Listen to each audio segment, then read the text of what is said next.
Hello दोस्तों, कैसे हैं आप लोग। स्वागत है आपका मेरी नई वीडियो में। दोस्तों, आज की डेट में एक बहुत बड़ा सवाल उठ करके सामने आ रहा है कि जियो, एयरटेल, वोडाफोन ने जो कि पिछले साल जुलाई में अपने प्राइस को बढ़ाया था, क्या फिर से वो अपने प्राइस को बढ़ाने वाले हैं मार्च और अप्रैल के टाइम में। ऐसा अनुमान लगाया जा रहा है, बहुत सारी रिपोर्ट्स में ऐसा कहा जा रहा है कि आने वाले 1 से 2 महीने के अंदर, यानी मार्च, हो सकता है अप्रैल तक, जियो, एयरटेल और वोडाफोन फिर से अपने प्राइस को बढ़ाएं और वो जो इंक्रीमेंट होगा, जो इंक्रीज करेंगे प्राइस को, वो लगभग 10% तक और हो सकता है। अब जुलाई और अगस्त के टाइम पर जब पिछली बार प्राइस बढ़े तो इतना ज्यादा हड़कंप हुआ था और बहुत सारा बवाल भी हुआ, बहुत लोगों ने इन कंपनीज को छोड़ा भी। और अब फिर से अगर वही चीज होगी तो इस बार मुझे लगता है कि और भी ज्यादा लोग छोड़ेंगे और भी ज्यादा लोग इनको छोड़ करके कहीं और शिफ्ट जरूर होंगे।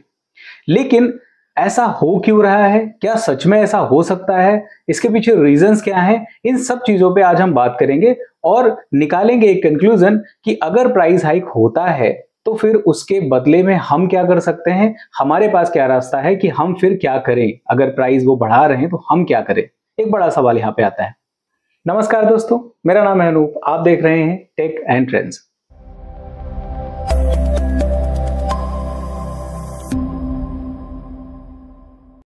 तो जैसा कि मैंने आपको बताया था, इस वीडियो में जो टॉपिक है वो ये है कि क्या जुलाई में जो प्राइस हाइक हुआ, क्या उसी टाइप का प्राइस हाइक फिर से हो सकता है। तो ऐसा कुछ रिपोर्ट्स का मानना है कि आने वाले 1 से 2 महीनों में, यानी मार्च से अप्रैल 2025 में, जियो, एयरटेल और वोडाफोन फिर से आपसी सहमति के साथ लगभग 10% तक अपने प्राइस को बढ़ा सकते हैं। अब ऐसा रीजन क्या है, इसके पीछे जो दलीलें दी जा रही हैं वो क्या है। जो दो बड़े रीजन है इसके पीछे, वो जो कंपनीज के लिए बताए जा रहे हैं कि इसकी वजह से बढ़ सकता है, वो है, जिसमें पहला है ROCE, यानी रिटर्न ऑन कैपिटल एम्प्लॉइज। यानी कि जो कंपनीज किसी पर भी अपना पैसा इन्वेस्टमेंट कर रही हैं, जो उनका जो कैपिटल है उस पर जो इन्वेस्टमेंट कर रही हैं, अब वो कैपिटल में आप समझ लीजिए टावर के डेवलपमेंट्स हो गया, सर्विस को प्रोवाइड करना हो गया, ऑफिसेस को प्रोवाइड करना हो गया, सारी सर्विसेज हमारे लिए जो ऑफिसेस बनते हैं, हमारे लिए जो एम्प्लॉयज रखे जाते हैं इन कंपनीज में, वो है ROCE।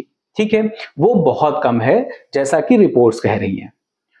उसमें उनको उतना अच्छा रिटर्न नहीं मिल पा रहा है कंपनीज को जितना अच्छा मिलना चाहिए। पहला रीजन ये बताया जा रहा है। और दूसरा जो रीजन है वो डायरेक्ट हम लोगों से रिलेटेड है, मतलब ARPU, यानी एवरेज रेवेन्यू पर यूजर। तो जो एवरेज रेवेन्यू पर यूजर है, अगर ये वर्ड से आप उसको पूरी तरीके से कंपेयर करोगे तो जो इन रिपोर्ट्स में बताया गया है वो है सिर्फ $2 से $2.25 के बीच में पर यूजर उनका रेवेन्यू जनरेट होता है। बाकी जो कंपनीज हैं, जो विदेशी जो इतनी सारी कंपनीज हैं, उनके मुकाबले ये 10 गुना कम है रेवेन्यू। यानी बाकी जो कंपनीज हैं वो यहीं पर जो उनका ARPU होता है वो लगभग 20 से 22, $25 तक आता है। लेकिन यहाँ पे जो इंडियन कंपनीज हैं, जो जियो, एयरटेल और वोडाफोन इंडिया में जो रेवेन्यू जनरेट कर रहे हैं वो सिर्फ $2 से $2.25 ही जनरेट कर रहे हैं। तो ये एक दूसरा बड़ा रीजन बताया जा रहा है कि इतना ज्यादा रेवेन्यू जो वहां पे जनरेट किया जा रहा है, यहाँ पे कंपनीज उतना ज्यादा बढ़िया कमा नहीं पा रही, उतना ज्यादा उनको जो है प्रॉफिट नहीं मिल पा रहा है। इस वजह से वो 10% और बढ़ा करके अपने ये जो इनके खर्चे हैं या फिर ये जो इनका रेवेन्यू है इसको कहीं ना कहीं थोड़ा सा बढ़ाने की कोशिश करेंगे, मेंटेन करने की कोशिश करेंगे। ये एक बड़ी दलील दी गई है।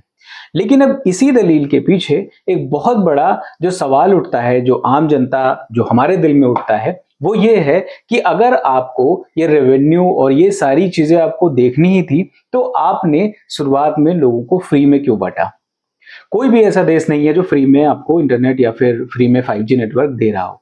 सारे लोग फ्री में नेटवर्क नहीं देते हैं, सब चार्ज करते हैं, चार्जेबल सबके पैकेजेस रहते हैं। लेकिन एक बड़ा सवाल यहाँ पे ये है कि आपने मार्केट में अपने आप को बनाने के लिए फ्री में पहले इंटरनेट को बांटा, लोगों को लत लगा दी इसकी, लोगों को आदत लगा दी इसकी, लोगों ने इसको यूज किया और अब वो एक अनलिमिटेड डेटा यूज करने के आदी हो चुके हैं, जहां पे उनको लिमिट में यूज करना आता ही नहीं है। अब ऐसे में अगर आप उनसे ये ROCE और ARPU का हवाला दे करके अपने प्राइस को बढ़ाएंगे, उनके फ्री इंटरनेट को बंद करेंगे, उनसे आप हर एक चीज का चार्ज करना शुरू कर देंगे, तो कहीं ना कहीं ये चीज जो आम कस्टमर्स हैं, जो आम जनता है, उनके जेब पर बहुत बड़ी पड़ने वाली है, उनके ऊपर बहुत ज्यादा ये दबाव पड़ेगा इस प्राइस का। दूसरा, ये तीनों कंपनीज के साथ में एक बहुत बड़ी गड़बड़ ये भी चल रही है इंडिया में कि तीनों कंपनीज आपस में मिल करके आपसी सहमति से सारे काम कर रही है।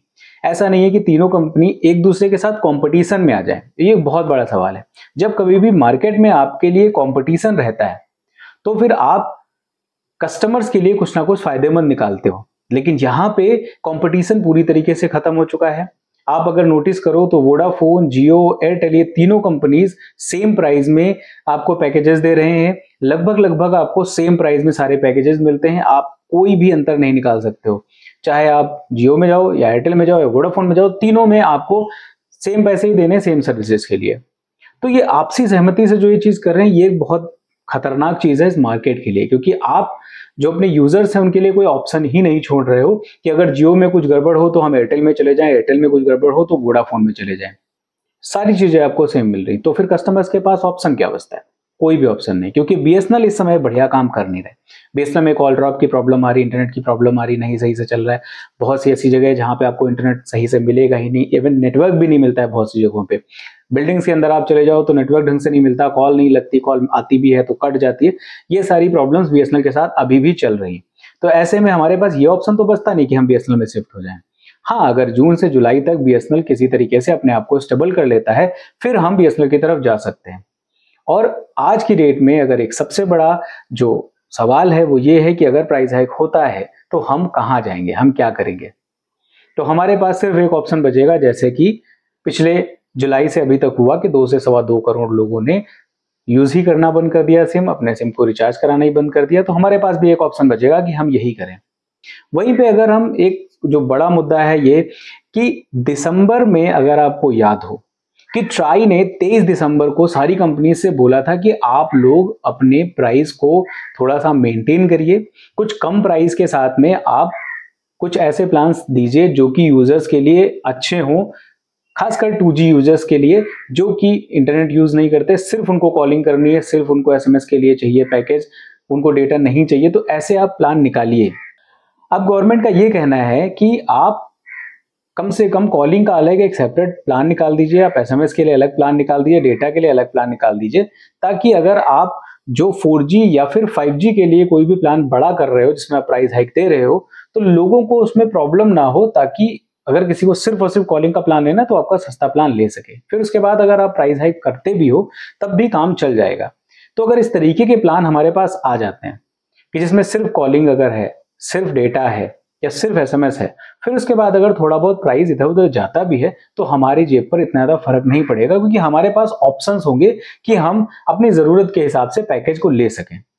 यही एक इकलौता सोल्यूशन है अभी आज की डेट में कि हमें आज की डेट में only calling, only SMS, only data plans available कराने चाहिए। और सबसे मेन चीज तो ये कि वैलिडिटी प्लान भी हमारे पास होना चाहिए ऑप्शन में, ताकि अगर कभी भी टेलीकॉम कंपनीज अपने प्राइस को बढ़ाएं तो अगर हम अपने मेन सिम को सेकेंडरी सिम के तरीके से या सिर्फ इनकमिंग के लिए चालू रखना चाहें तो चालू कर सकें और कम पैसे में अपना खर्चा चला सकें। हमारे पास ये नहीं होना चाहिए कि हमें मजबूरी में हर महीने 300 साढ़े 300 रुपए ही देने पड़ेंगे अपने सिम को चालू रखने के लिए, ये नहीं होना चाहिए। अब आप बताइए मेरी इस बात से आप कितना सहमत हो? आपको क्या लगता है कि दोबारा से जो 10% की जो र्यूमर्स फैल रहे हैं कि बढ़ जाएंगे, प्राइस हाइक हो जाएंगे, क्या आपको लगता है मार्च से अप्रैल के टाइम में ये कंपनीज अपने प्राइस को बढ़ाएंगी, या फिर जो 5G अनलिमिटेड हम लोगों को मिल रहा है क्या वो 5G अनलिमिटेड अब बंद कर दिया जाएगा, उसके लिए भी चार्ज हमें देना पड़ेगा? आप अपनी राय हमें कमेंट करके जरूर बताइए। अगर आपको ये वीडियो पसंद आई है तो इसे लाइक कर दीजिए और अपने दोस्तों तक भी शेयर कर दीजिए। अगर आप मेरे चैनल पर नए हो तो मेरे चैनल को सब्सक्राइब करके बेल आइकन को प्रेस कर लीजिए ताकि मेरे सारे नोटिफिकेशंस वीडियोस के आपको टाइम पर मिलते रहें। फिलहाल के लिए इस वीडियो में इतना ही, मिलता हूं किसी दूसरी वीडियो में किसी अच्छे से टेक और ट्रेंडिंग टॉपिक के साथ। तब तक के लिए नमस्कार।